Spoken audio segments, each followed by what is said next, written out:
Hello and welcome to South Carolina's installment of Farm Bureau's Voices of Agriculture. I'm your host, Reggie Hall. During the next half hour or so, we'll go to where the wild things are and help explain to you the importance farmers play in the role of protecting and preserving the life of wildlife across the country. They do that in a number of ways. We'll learn why that's important. We'll also find out about a newfound relationship and friendship between environmentalists, conservationists, and farmers.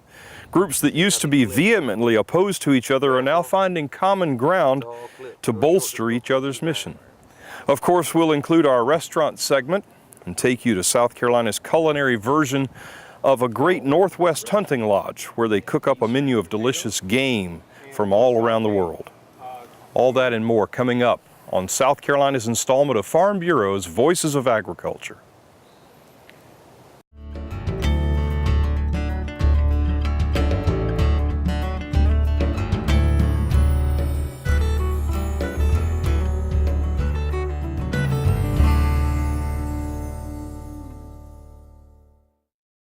Hello and welcome back to South Carolina's installment of Farm Bureau's Voices of Agriculture. I'm your host, Reggie Hall. Today we're out in the field where the wild things are to help learn about the balance between farmers and wildlife habitat and what farmers can do to provide that habitat while still protecting their crops from wildlife depredation.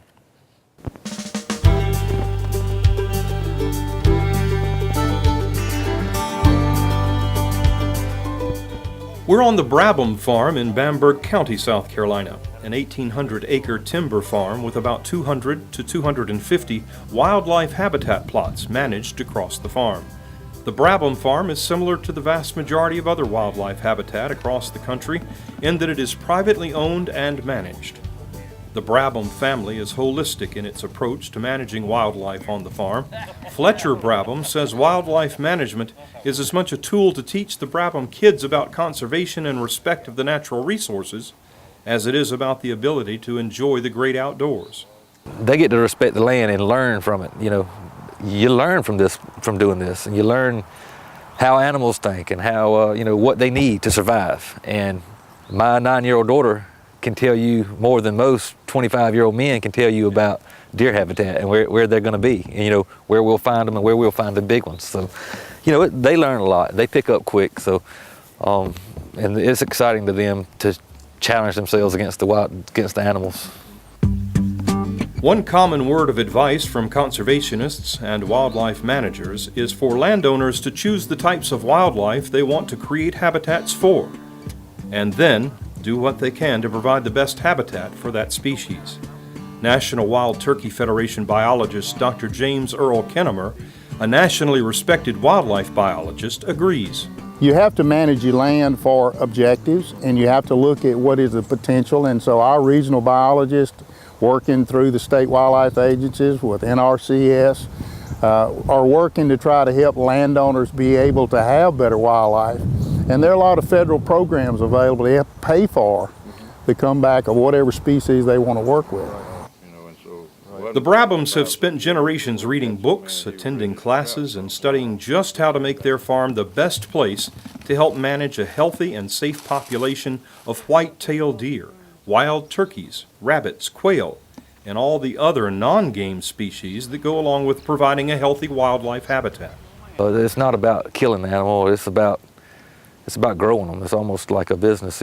Even though no dollars collected, it's something that, it teaches you a lot of life lessons. And while the Brabhams may not have as much depredation to worry about as traditional row crop farmers, they still are working to manage herd size and provide a healthy habitat for local wildlife. Row crop farmers have additional resources to help manage wildlife on their farms. Charles Ruth is a wildlife biologist with the South Carolina Department of Natural Resources. He heads the state's deer and wild turkey programs. Allowing farmers and others to harvest doe is another form of managing the state's wildlife population. Harvesting antlerless deer is important, not only from if you're trying to protect soybeans or cotton or whatever it may be in limiting the numbers of deer, but from a biological standpoint, from a deer management standpoint, it's very important. Again, we dealt for nearly 30 years with a very rapidly increasing deer population.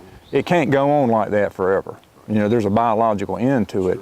And what you find is that, you know, whatever the relationship in a given area is between the habitat and the deer population, you're going to have a certain quality of animal where you've got good biological characteristics, whether it be fawn production and survival, body weights of male and female deer. Of course, hunters are interested in antler characteristics, you know, those things. But yeah, so not only from a crop management or crop protection standpoint, you know, this whole notion of deer management and harvesting adequate numbers of antlerless deer, there's biological ramifications to it. So it's all good. Not only is wildlife management in South Carolina a good way to keep predators away from valuable productive agricultural lands, it's also a strong thread in the fabric of South Carolina and the lifestyle of her people.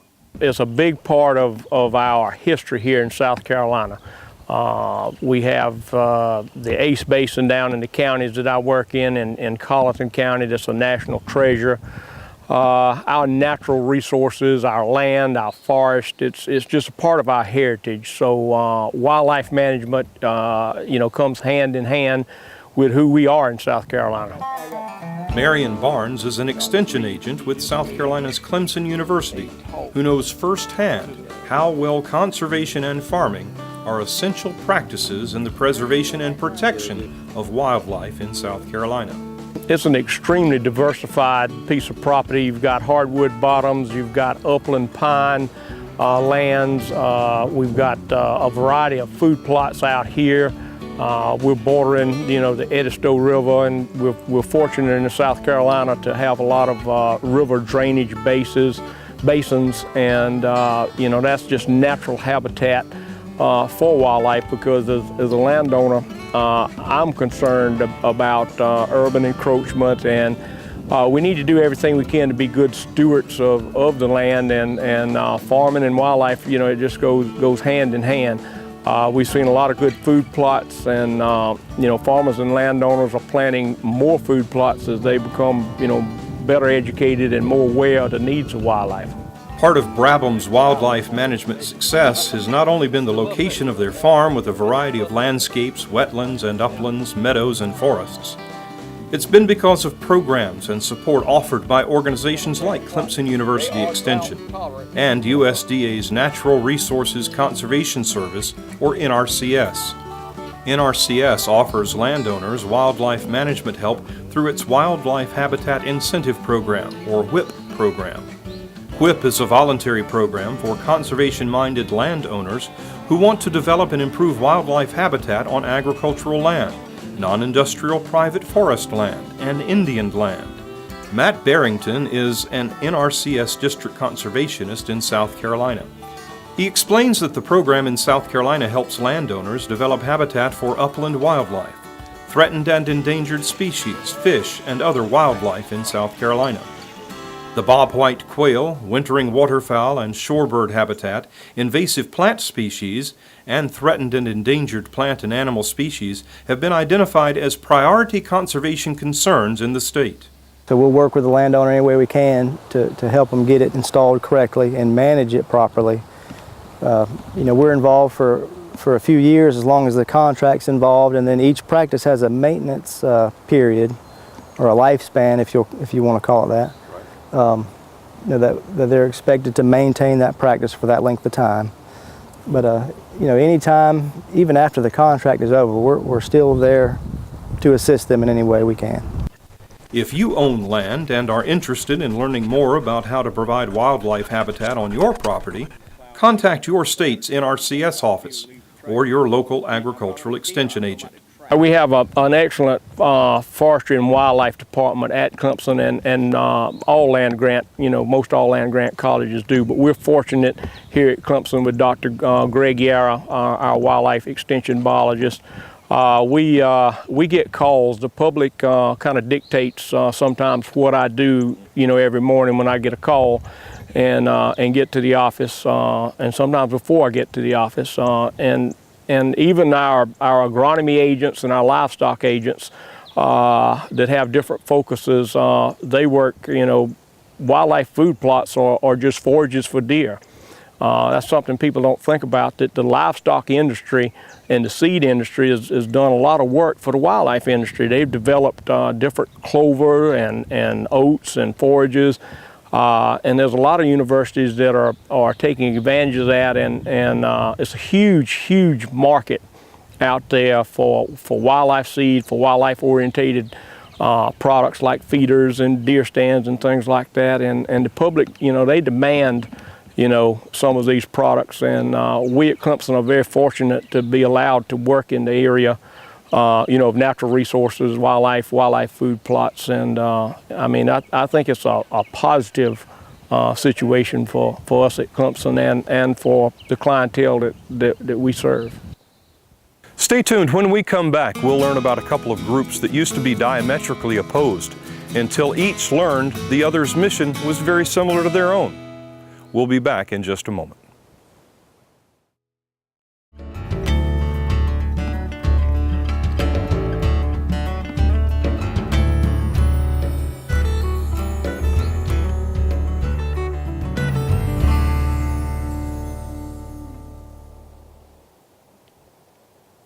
Hello and welcome back to South Carolina's installment of Farm Bureau's Voices of Agriculture. I'm your host, Reggie Hall. There was a time in the not too distant past when agricultural groups like Farm Bureau didn't get along so well with some conservationist or environmental groups because each thought their missions were too far apart. Well, in the recent past, I'm proud to say that those groups have gotten together due to some visionary leaders and have discussed and decided that their missions are much more closely aligned than originally thought. Those groups are now working together for good, for agriculture and the environment. In many ways, South Carolina is well ahead of other states in forming allied organizations among groups that used to not understand each other or their missions. For example, part of the core mission of the South Carolina Farm Bureau is to represent all South Carolina farmers and farm landowners, and to serve the entire agricultural community through education and a unified voice in government for the benefit of everyone, since agriculture is an integral part of our state and all of our lives. While at the same time, the South Carolina Wildlife Federation sets out to promote effective habitat conservation and respect for outdoor traditions through statewide leadership, education, advocacy, and partnerships. The missions of the organizations are very compatible, which opens the door for these groups and other similar organizations to work together to raise awareness of the value of outdoors industries. Ben Gregg is the Executive Director of the South Carolina Wildlife Federation, the state's oldest conservation group. That is a pretty unique thing to South Carolina, and we just got it off the ground 2 or 3 years ago, but in a lot of states you don't have farmers, farm interests, let's say, and conservation interests working together too much, even though farmers are the original conservationists and conservationists support what farmers do. A lot of times we're in our own silos and we really don't work together. But about 2 or 2.5 years ago, we started working together more. It was basically on the premise that we are together are a very strong economic force. There's a lot of frustration about agriculture not being recognized as the top industry in the state, and on the other hand, there's a lot of frustration with conservationists that leadership not recognizing that conservation plays a very important role in the state's economy. So we have combined forces. We now have farming, forestry, the tourism industry, which is also outdoor related, and conservationists working together. And if you combine farming, forestry, tourism, and conservation, what do you have? You have the state's #1 economic force. Probably our studies indicate that between 1/4 and 1/3 of our jobs and close to 1/3 of all of our economic activity in this state is based on the outdoors.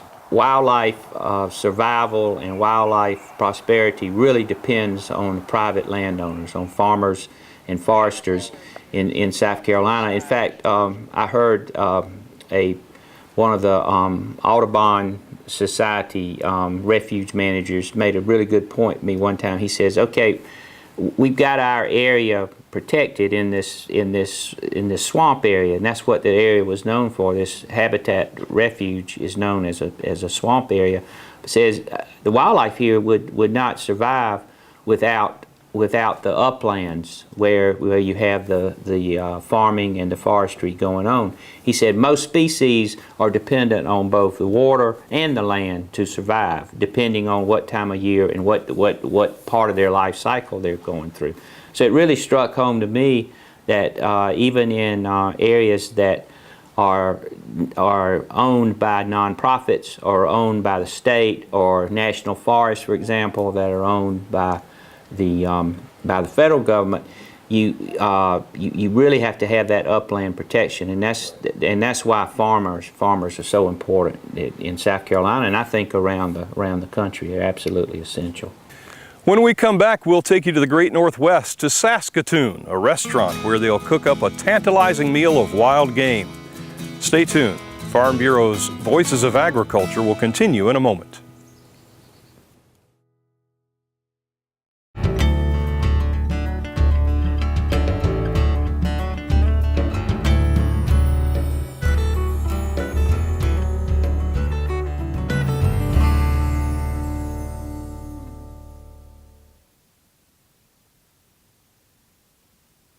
Hello and welcome back to South Carolina's installment of Farm Bureau's Voices of Agriculture. I'm your host, Reggie Hall.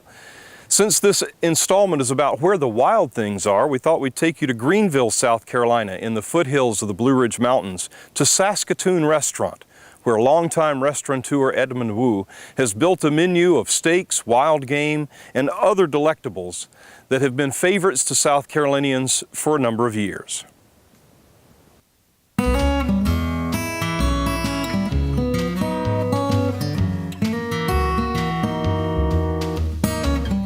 Today we're starting with ostrich top loin, and this is how we actually receive it. And probably if you go out and go looking for it to buy your own ostrich, that's how you'll probably find it. I found it for the ostrich, the top loin, that it is a denser cut. You can see the grain. So I like to add a little bit more, add another process to tenderize it by using a jacquard needle. And what that is that we're going to puncture with a needle hose through it, and you typically would do it against the grain. So you see the grain that's running right here. What you're trying to do is break this grain down. And now you don't want to do it too much, or you'll end up being all the tissues disconnected. Just like that on one side, and then the other side. So I'm cutting against the grain on the bias. And a 4-ounce piece should look something like that. So the next thing we're going to do is put together the marinade. And we use different marinades for different types of meat. That was cracked black pepper, soybean oil, red wine vinegar, tamari, and minced garlic. And of course, one of the food groups, according to my kids, ketchup. And we whisk that together. And we'll place it in. And typically, and also the needling process helps the marinade, because it leaves little holes for the marinade to get into. But we like to get it in where it's nice and evenly coated. And then we'll wrap this up in plastic wrap, and we'll have it marinating up to 24 hours. And so all that prep work's done. You're ready to go to the grill.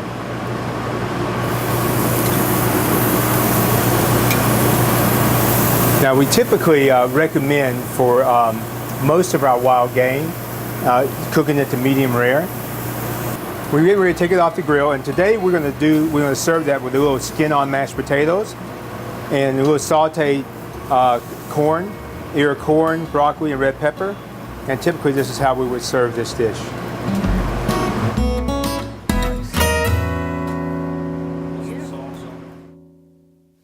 Saskatoon Restaurant, located on Greenville, South Carolina's Haywood Road, opened in 1995, and it's been a hit with upstate residents for years.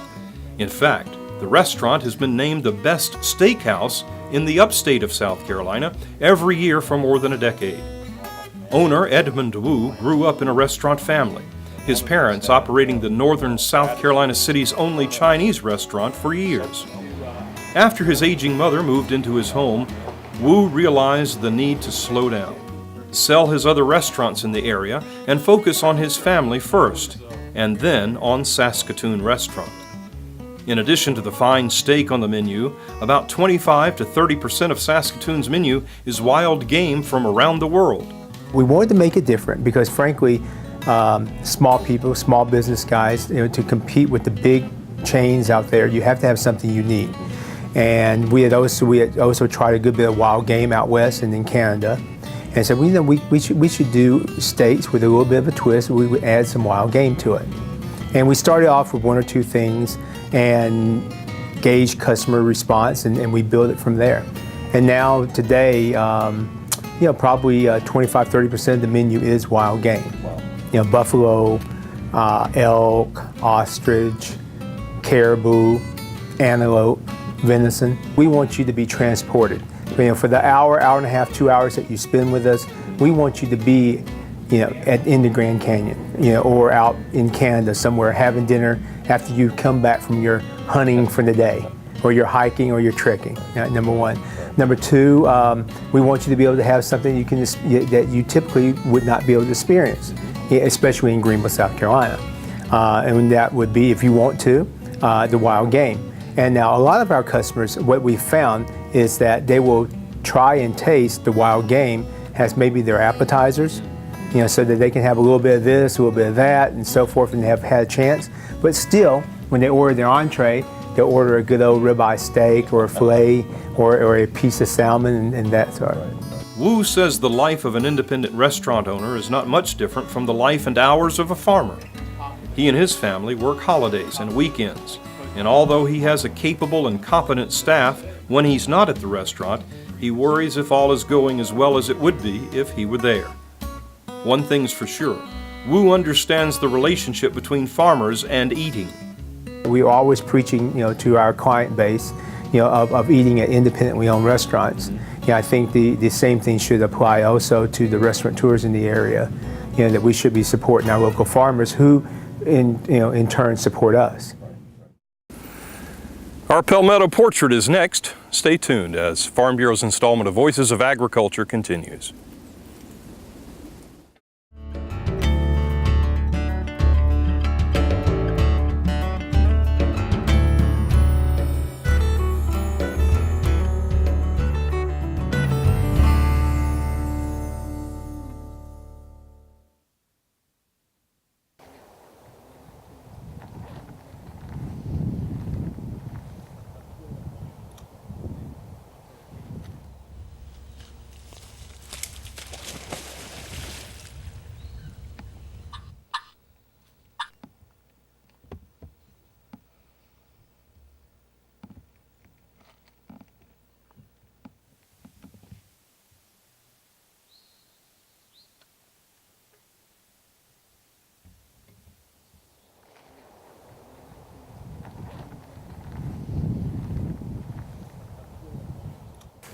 Well, that's all the time we have for South Carolina's installment of Farm Bureau's Voices of Agriculture. Thanks for watching. We hope you've learned a little bit about the important role that farmers play in protecting and preserving wildlife on their farms. If you'd like to learn more about our show and the people we featured, we invite you to log on to our website, scfb.org. If you're a member of Facebook, we'd like to become your friends. Look us up at South Carolina Farm Bureau Federation and click like on our page.